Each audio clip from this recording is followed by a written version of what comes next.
Australian batting allrounder Cooper কলোনিকে আইপিএলের mini auction থেকে 3 কোটি রুপি দিয়ে পাঞ্জাব কিংস কেন কিনেছে জানেন?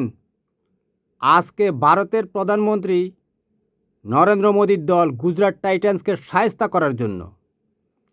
এই অস্ট্রেলিয়ান হিরো মাত্র 44 বলে 72 রান করেছে।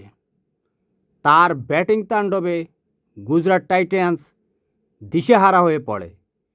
ডেবু ম্যাচেই মাত্র 44 বলে 72 রান করে। এর মধ্যে 5টা 6 মারে, 5টা 4 মারে এবং শেষ পর্যন্ত টিকে থেকে একেবারে পাঞ্জাব কিংসের জয় নিশ্চিত করে। শেষ ওভারে কাভার ড্রাইভে 4 মেরে যখন পাঞ্জাব কিংসের জয় নিশ্চিত করে, তখন কিন্তু পাঞ্জাব কিংসের 7 উইকেট পড়ে গিয়েছিল। যদি কুপার কলোনি আগে আউট হতো তাহলে কিন্তু গুজরাট টাইটান্সের একটা সম্ভাবনা ছিল, কিন্তু সে তার ডেবু ম্যাচে যে বিধ্বংসী ব্যাটিং করেছে, এতেই মূলত নরেন্দ্র মোদীর গুজরাট টাইটান্স পরাজয় মানতে বাধ্য হয়।